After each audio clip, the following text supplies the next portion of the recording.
Alright, so let's get started. Hello everyone. First of all, I would like to heartily wish you all a very cheerful Happy New Year.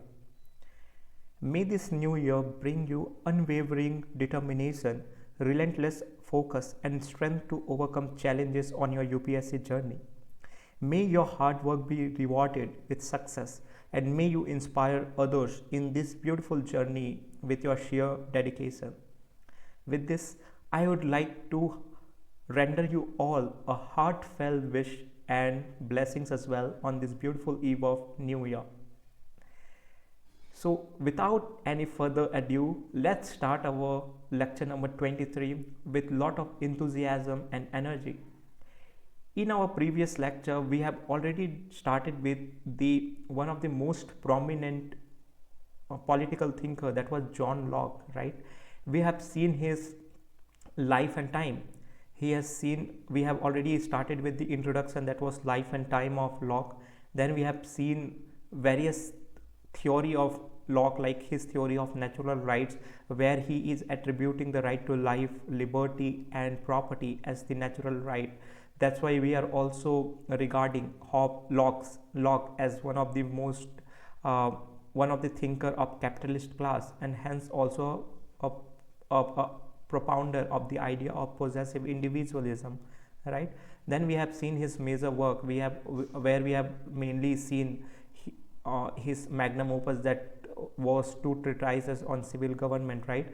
Then we have seen major influence on Locke, right? Like how his association with Earl of Shaftesbury, that was Lord Ashley, helped him to gain a realm experience of the political realm of that time, right?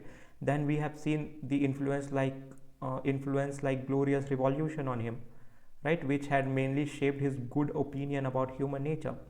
Then we have seen how certain different school of thinkers like Filmer, Hobbes, Hacker and Sidney had a kind of concoction of different influences upon him, right? Then we have started with his first treatise on civil government, where he mainly focused and targeted the Filmer magnum opus, that was Patriarcha, right? So Filmer basically propounded the idea that the authority of the state is based on the will of the man, right? And he connoted the idea of patriarcha with a big family, and he henceforth said that the state is like a big family of God, where Adam was the first king, and hence all the successive rulers who were the successors of Adam are the son of Adam, and hence they are also the part of God, right? So this is what the idea of Filmer was, and hence in his first treatise on civil government, Locke mainly criticized Filmer's idea of social contract, his theory of origin of state, right? So that was all about his first magnum opus, that was first treatise on civil government. If you guys haven't attended that lecture, I would request you all to go and attend that first, because this is kind of continuous stream of or string of theories which will continue till we end the Locke, right? And if you do not have the basic clears, if you do not have your concepts built very much stronger, you will not be able to sustain this flow of conceptual understanding, right?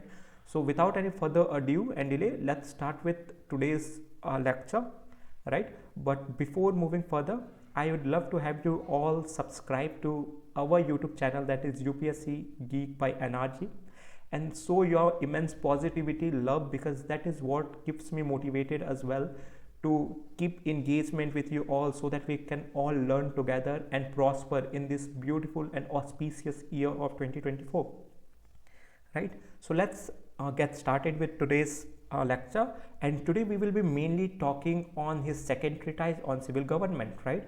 So as we have seen, the two treatises on civil government is the magnum opus of Locke.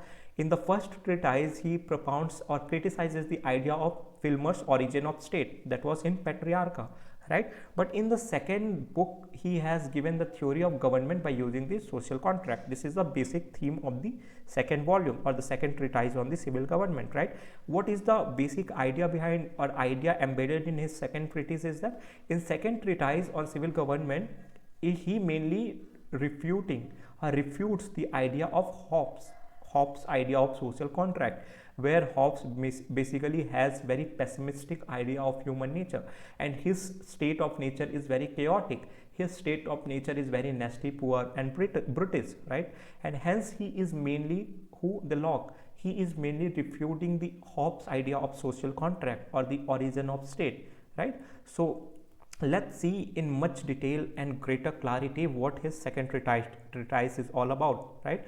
So let's see. He will, this all, that is Hobbes, Locke and Rousseau, these are the school of social contractualists, right? They will basically give more priority to the individuals and the society. They propound the idea that the state, right, the state is the creation of individual, right? It is a creation of individual, right, through social contract, and hence they will start with individual. What was there in individual which led to the creation of state, right? So this will be their major approach, right? We have seen how Hobbes started. Hobbes, being also the propounder of social contractualist theory, he also started with his concept or view on human nature, right, where he basically talks that individuals are basically power seekers and pleasure seekers in the nature, and they will seek power after power which ceases only upon their death, right? And he has kind of propounded the idea of scientific basis of his methodology, that was resolutive compositive methodology, right? And he tried to prove his perspective about human nature very scientifically, right? But later on we will come to realize that Locke's view is very generalistic in nature, right? Though Hobbes tried to give credibility of his theory on the basis of scientific methodology, that was his idea of resolutive compositive method, right? But in Locke he is not kind of giving any scientific basis to his theory. So that is very later part of the lecture. Let's get started with what's Locke's view is on human nature, right? So what Locke has to say about human nature. As we all know, this very, very profound idea that every thinker is child of his time, right? This is a statement of Lasky, right? You guys can take note of all these beautiful nuggets so that you can give very articulative and descriptive answers in your exam. You don't have to explain all the contextual aspects of Locke. You just have to mention every thinker is child of his time. And as we know that Locke is child of what? Glorious revolution, as Hobbes was child of Puritan revolution, which was a kind of civil war, which was kind of very much chaotic, right? And hence which led to the Hobbes developing very pessimistic or negative view about human nature. But since Locke is a child of what? Glorious revolution, which was very much kind of a non-chaotic, a very civil transfer of power, right? It was just power changing revolution, right? When the power of monarch was seized and it was transferred to the republicans, right? So Locke is a child of very non-chaotic, very civilized revolution, that was glorious revolution, and henceforth he will develop his perspective on human nature accordingly, right? So let's see what was his perspective on human nature, right? We can see the impact of his time on his description of human nature. If Hobbes has seen the troubled phase, right? What was the troubled phase? Basically the Puritan revolution. It was a chaotic civil war of the British history and gives the pessimistic view. Locke has seen the stable period and so gives very balanced view, right? Very balanced view or very optimistic view, where he have a kind of positive regards when it comes to characteristics of human beings, right? Locke is not as logically consistent like that of Hobbes, right? So the basic idea behind this is that when we saw Hobbes, right, in the previous series, we have seen how he was very much pessimistic when it comes to human nature, and similarly he propounded his idea of social contract, that we need an absolute power like Leviathan, because human nature is very nasty, poor, brutish. They are very pleasure seekers and they chase power after power, which becomes very zero sum game. And if we trace the flow of his theory, it is very consistent throughout, right? The idea or his perspective on human nature that is very negative can be seen in his idea of state of nature, that is also negative. A state of war of all, a state of war of all against all, against all, right? This was his view on state of nature. This is also negative. When it comes to social contract, he propounds the idea of an absolute state, that was Leviathan, which is also very negative in nature. We are talking about whom? We are talking about Hobbes, right? And we are comparing Hobbes and Locke. What led to his perspective that was so much positive oriented? Locke's perspective, basically, right? So that is why we will see a lot of comparison between Hobbes and Locke, because these both are contemporaries, right? What led Hobbes perspective so pessimistic or negative, and in contrast Locke was very optimistic and positive when it comes to human nature, right? So basically we are giving the basis of this particular idea by Lasky's profound statement that every thinker is child of his time, right?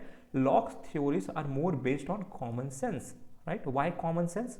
Why common sense? Because in Hobbes we have seen how he tried to build credibility through his methodology of resolutive compositive method, right? He said that because as my entire entire political theory is based on this particular scientific method, it was gained, or it was gaining more credibility or more acceptance in that society, right? But when it comes to Locke, it is very much based on the common sense. Why?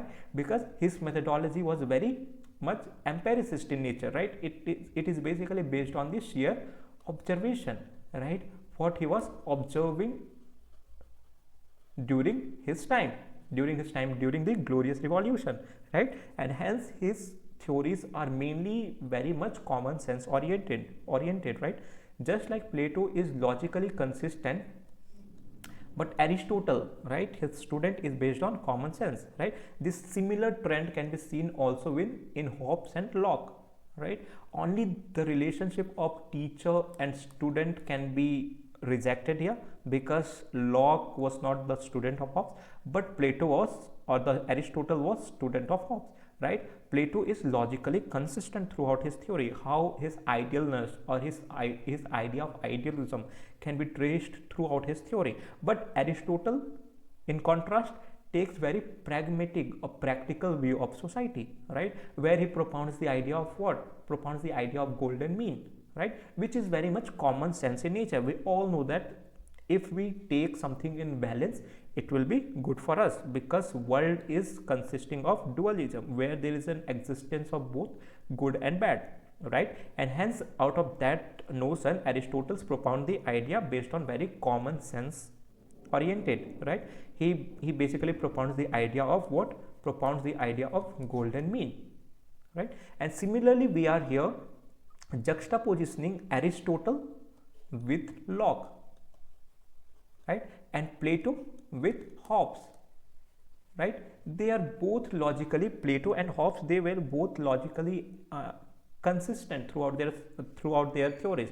What? His pessimistic view, his pessimistic idea, right? His pessimistic idea and his idea of idealism, right?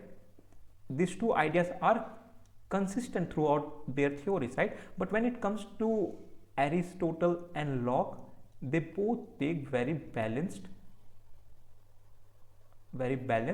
approach based on their methodology of empiricism, right?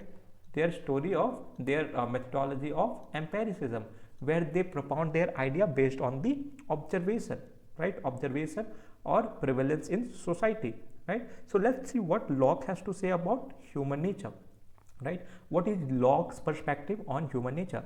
He takes the view of enlightened self-interest, right? As he is child of glorious revolution, which was very civilized, which was very disciplined, which was very much non-chaotic in nature, he takes very enlightened view of self-interest, enlightened self-interest, right? What it is, right? What does, when we say the term that he takes very enlightened self-interest view, what does this mean? According to him, man is self-centered, but it does not mean that man is not capable of taking care of interest of others, right? Why he is saying so, right? He is accepting the idea that men are very much self-centered. they give more priority to their self-interest than the others. But it does not mean that man is not capable of taking care the interest of others. Why? Because we live in a society, right? The basic idea is that we live in the society, and we will be able to trace this basic idea of very fundamental idea in his theory of social contract, right? Where this there was a basically two phase of social contract. One, he transcends from the normal society to the civil society in the first contract, and in the second contract they lead to the establishment of a government, right? So here the Locke is basically taking the idea that human beings are already living in the society, as they are driven by their natural instinct of self-interest, their natural instinct of pleasure seekers. So as this does not mean that they are not capable of taking care of interest of others. Why? Because they are basically existing in society, and just to ensure that they all ensure the safety and security to each other, they also draw that boundary where to stop when it comes to the pursuance of self-interest, right? That is why they are also capable of taking care of the interest of others. In men, reason and passions are present in balanced form. This is what Locke is saying. As in Hobbes, he says that Hobbes also propounds the idea that there are existence or presence of both reason and passion in man. But what happens is that the domination of passion overrides the domination of reason, right? The passion starts dominating reason when it comes to Hobbes, and hence man becomes very much power and pleasure seekers. Man becomes very much warring, right? But in Locke, here he is saying the idea that in man, reason and passions are present in very balanced form. In very balanced form. In the words of Locke himself, he says that reason in man guides him not to harm the others in his life, liberty, health, and property. This is very important statement, a profound statement, which can be explicitly and directly asked in the exam. Comment. Reason in man guides him not to harm the others in his life, liberty, health, and property. 10 or 15 markers, right? Where you have to give very holistic perspective related to Locke's idea that reason in man guides him not to harm the others in his life, liberty, health, and property, right? Thus, man is rational enough to understand that if he respects the life, liberty, property of other man, other person will also respect his rights, right? In Hobbes, what led to the creation of a state, an absolute state? Basically, it was threat to their life and property, because according to Hobbes, it was a natural absolute right which cannot be even taken by or deprived by the state itself, right? They are the absolute right, and hence Locke is taking the perspective that because to eliminate the idea of insecurity of life and property, the reason in man, right, not any external entity but the internal aspect of humans, that is reason, guides him not to harm the others in his life, liberty, health, and property, right? That is what Locke is taking very balanced view. Why? Because again we have to take that he was a child of a glorious revolution, right? Thus, man is rational enough to understand that if he respects the life, liberty, and property of other person will also respect his natural rights, that is right to life, liberty, property, and health. Okay, so Locke's conception of human nature has been summed up in his compendium, that is Essay on Human Understanding. This is basically a work of Locke where he mainly propounds the idea on human nature, right? So this is not something very important to be remembered, but yes, you can just have an idea, right? Unlike Hobbes, Locke believed that man was rational, as reason was the dominant factor in individual and social life, right? Again, why unlike Hobbes? Because again comparison is being made here. Why comparison is being made here? Because they both belong to the school of social contract, right? Where they basically propound the idea of establishment of state through the social contract, through mutual agreement, through covenant, right? That is why we will keep on comparing what was difference between the Hobbes and Locke, right? So here, unlike Locke, who basically came to the conclusion that though there is a sense of reason and passion both present in the man, the passion start dominating over the reason, and men become very much power seeker in the nature, right? But here Locke is taking very peculiar, very different, very unique view. Here he is saying that man is rational, right, as reason is dominant factor in individual and his social life, right. Again, the term or the idea of society comes here, right. When we live in society, we start seeking what? We start seeking the aspect of social desirability, right? Social desirability. This is very important concept in psychology as well, right. Just because we start seeking social desirability, we start behaving in very civilized manner, right. And this is the basic idea of Locke as well. Just we live in the society, and hence the reason in man will become dominant factor over any other factor, right. Because we all need that social desirability, we all need that social acceptance, right. For him, men were basically good, decent, orderly, social minded, and quite capable of ruling themselves, were also naturally and innately more or less equal, right. So what are the characteristics or traits that Locke is talking about? Here he is talking about the trait of goodness. Men are good, men are decent, men are orderly, right. Men are social minded, men are quite capable of ruling themselves, right. Were also naturally and innately more or less equal in everyone, right. He is not taking any physical aspect. Locke is not talking about any physical aspect. He is basically comparing or equalizing everyone on the basis of psychological aspects, all right. Though men can differ in their physical matter, in their physical matters, in their strengths, in their physical abilities, but when it comes to their social and psychological characteristics, everyone are innately more or less what? Equal, right. This is what makes everyone equal in the society, right. The natural liberty of man is to be free from any superior power on earth, and not to be under the will or legislative authority of man, but to have only the law of nature for his rule, right. Again, he is giving very basic idea of state of nature, right, where there is no authority, because that is a basic trait of a man, that he ought not to accept any superior power on earth who will rule him or her, right. Or he does not want to subject himself under the will or legislative authority of man, right, but to only have the law of nature for his rule. Law of nature is what? The natural instinct, basically, which drives the man in the state of nature, right. So this is the basic idea which is leading to his perspective on human nature, right. He is basically talking about the human traits, like human beings are generally good, decent, orderly, social minded, and quite capable of ruling themselves in their nature. Why ruling themselves? Because they do not want any superior authority to rule over them or legislate over them, because everyone are equal in the state of nature, and they all are governed by the natural law or law of nature, right. That is why this is the very basic idea about human nature of Locke, right.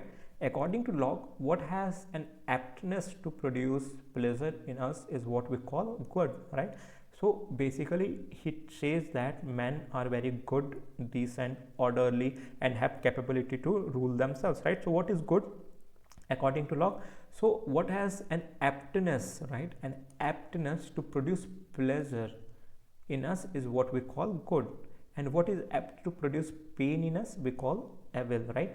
In ethics as well, the determinants of ethics, or the basic standards of ethics, like good, bad, ugly, poor, and etc., right, we use to measure the standard in this society, right, whether something is good, moral, or ethical or unethical or not, right. So what does the word good mean? And here Locke is answering that something which has an aptness, right, aptness to produce pleasure, right.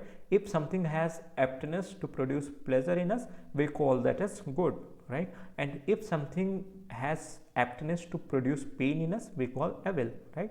Similarly in ethics as well, if something in society that leads to the greatest happiness of the greatest people or the good, then we call that particular act as good, right. But in contrast to it, if something is leading to more pain, we call it as bad, right? So here he is also giving that clarity about his idea of good and bad, because that is something from which the human beings are governed, right? We tend to pursue something which is good in nature. What does that mean? It has an aptness to produce pleasure in human beings, and we tend to ignore something which is painful, or which has a aptness to produce pain in us. We call that as evil, right? Man has natural rights that are life, liberty, and property. These rights belong to and can be exercised and respected by only rational human beings, right? And hence his human beings in his state of nature are rational. This natural rights will become very absolute, right? This pleasure or utility becomes one of the basis of Locke's covenant, which gives peace and harmony to individuals and makes sure of protection of their rights, which makes life worth living and worth enjoying, right? So this pleasure or utility becomes one of the basis of Locke's covenant. What is Locke's covenant here? Can you guess it? If you can, just leave it in comment, right? Here the Locke's covenant is nothing but his idea of social contract, right? His idea of social contract, which is leading to the formation of his origin of state, right? So here the pleasure or utility nature of man becomes the basis of Locke's covenant, right? And what is the utility of man? Men are basically a pleasure seeker, right? And hence that will also become the basis for Locke's covenant or social contract, which gives peace and harmony to individual and makes sure of protection of their rights and makes life worth living and worth enjoying, right? So this is the idea. So Locke's view on human nature are basically moral and rational creation. So Locke is basically propounding the idea that human beings are moral and rational creature. They are not always selfish, but sometimes altruistic as well. What is altruistic? Altruistic basically means someone who is able to take care of others as well, right? Empathy. The idea of empathy or sympathy comes here, because we are also capable enough to understand others and also safeguard their self-interest, right? So this is what a perspective Locke have on human nature, that human beings are very much moral and rational creatures. They are not always selfish but also altruistic sometimes, okay? Another important idea is that all human beings are born equal, not physically speaking in the case of Hobbes, but morally speaking, right? As just in the previous slide we have seen how he is talking that everyone are good, decent, orderly, and they are capable enough to rule themselves, and everyone in the society are equal, not on the basis of their physical realm or physical matter, but psychological aspects, right, or moral aspects. So he is giving or equalizing everyone on the basis of psychological and moral factors, right? Like Hobbes, Locke also believed that state, society, and government exist to protect those in indefeasible rights which they have not created, right? What are indefeasible rights? These are basically infallible rights like natural rights, right? What is natural rights according to Locke? It is basically right to life, liberty, property, and health, right? So this is what a indefeasible rights are: right to life, liberty, property, and health, right? And hence the men, they are very much rational, moral, and civilized, so that they ensure the protection of this indefeasible or infallible natural rights, right, which they have not created, because this is a source of nature, right? This is a sourced by nature. This is natural law, and nobody can harm, or nobody can encroach the natural right of any other being, right? This is what Locke is trying to talk about, right? And that is why, just to ensure the protection of this natural right, everyone are very much what? Altruistic in nature as well. They are good, they are orderly, they are decent, right? Because if they will not, there will be threat to their natural rights. They can end up what? Losing their natural rights, right? So what is the criticism? That was basically the view of human nature according to Locke, right? Where he is taking very positive aspects of human nature, right? Where he is propounding very positive aspects of human nature, right? So let's see what is the criticism. So unlike Hobbes, again here Hobbes come, he fails to give any scientific basis for his concept of human nature, right? As in Hobbes, we have already seen how he gives scientific basis of resolutive compositive methodology. Locke here is taking very generalistic approach, right? That human beings are very civilized, good, altruistic, and moralistic in nature, right? So this is one of the criticism according to Locke. But what can be a crux or conclusion to it? According to Locke, human beings are reasonable, social, cooperative, and sympathetic. Men of these qualities lived in the state of nature prior to their formation of the civil society, right? So in the social contract, we will see his theory of formation of the civil society. But here, unlike Hobbes, whose state of nature was very negative, where the people were very nasty, poor, and brutish, here in the Locke state of nature, which is very fundamental state, that is state of nature where men are mainly driven by their natural instinct, he is still taking very positive perspective on human nature, that men are reasonable, social, cooperative, and sympathetic in nature. Why? Because they want to ensure the protection of their natural rights of life, liberty, and property, right? So this is the basic idea of Locke on human nature, right? Now let's see Locke's idea of state of nature. Like we have seen how positive he was when it comes to his perspective on human nature. Similarly, he will follow that particular string of thought by also having a kind of positive perspective on his state of nature.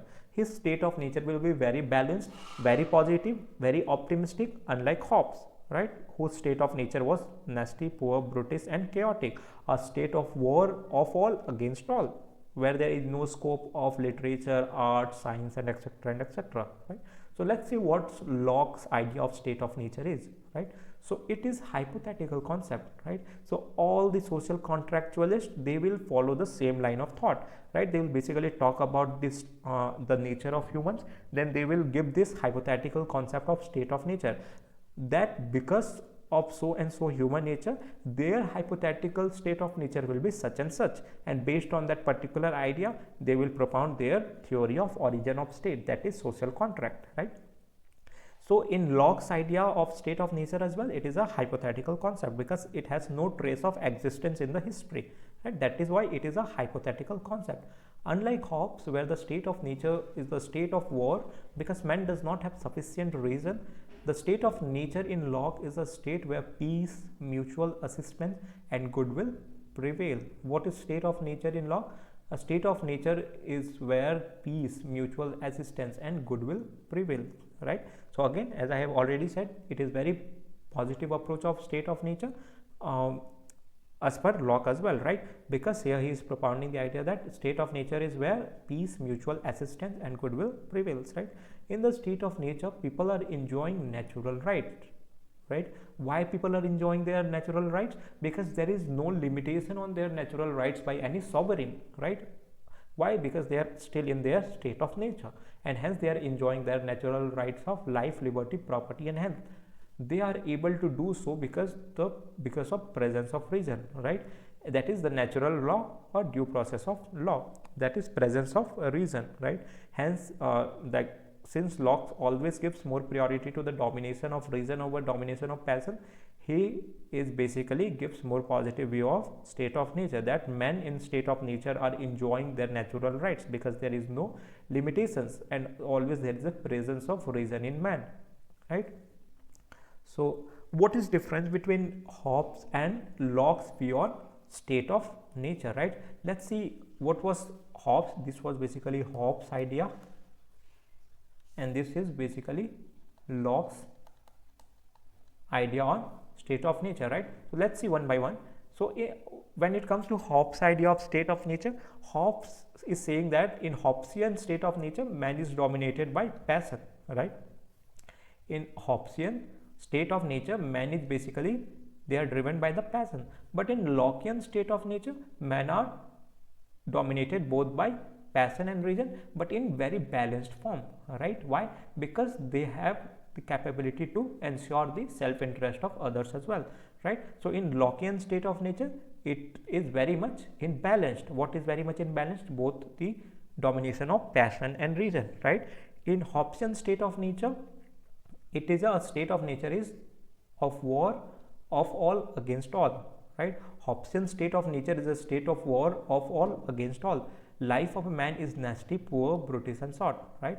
How is the nature of state in Hobbesian state of nature? It is basically state of war. It is always in warring, chaotic situation. And how is life of people there? Life of people is nasty, poor, brutish and short, right? Let's see what was or how was Locke's state of nature. Locke's state of nature is a state of peace, goodwill, mutual assistance, right? And the life of people are what? Prospering and altruistic,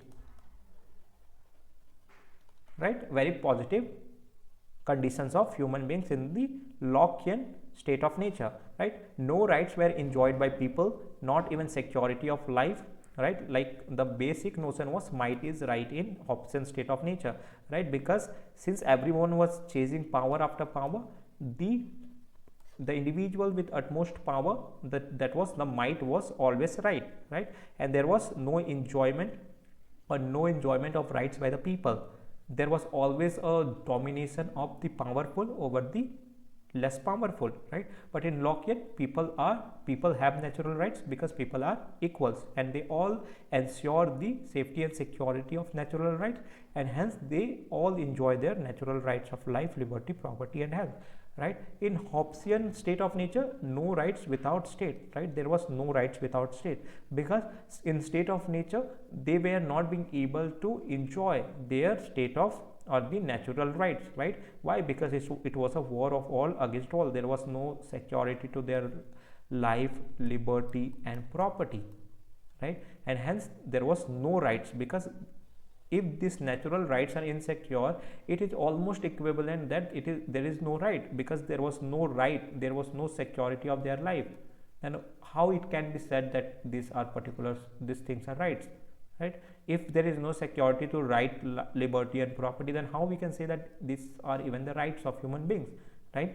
I can only claim this as right when I have a security or assurance by the state that yes, your life, liberty and property will be protected at any cost, right? In such scenario, I can consider these terms as my rights. But in Hobbesian, as there was no security of life, liberty and property, then how can I claim this as to be my rights, right? And hence there was no right without state, right? If there was a security of my rights, that could only be possible by the existence of state or absolute state in Hobbesian state of nature. But in Lockean state of nature, natural rights were present, and we all know that it was enjoyed by the people, right? So there was always the existence of natural right of life, liberty, property and health in Lockean state of nature, right? So Hobbesian believes in positive law. Why positive law? Because there should be an existence of state which will ensure their natural rights, right?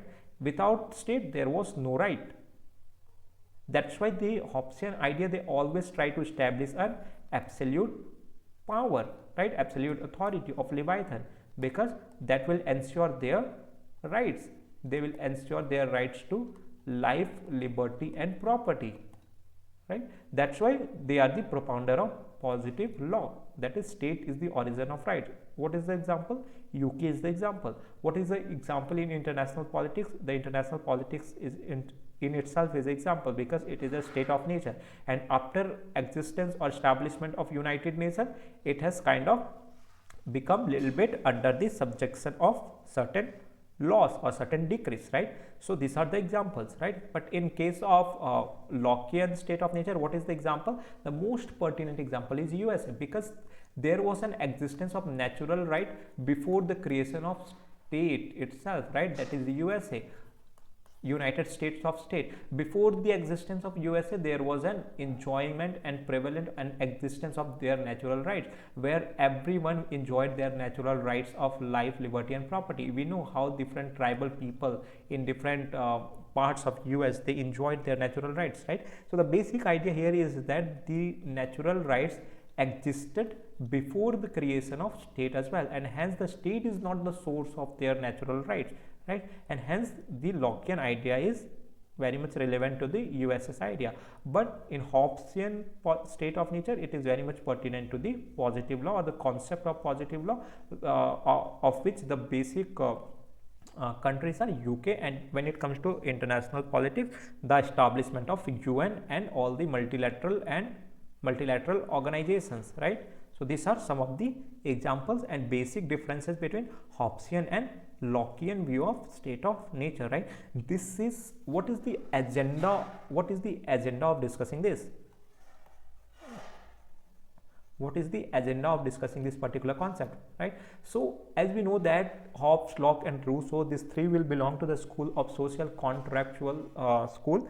It is very more likely that sometimes a direct question can be asked, that difference between Hobbesian and Lockean view of state of nature, or difference between, or elucidate the difference between the Hobbesian and Lockean view on the human nature, right? Or elucidate the difference between the Hobbesian and Lockean idea of social contract, right? So this is very much pertinent question, right? Because this all political thinkers, they belong to the same time almost.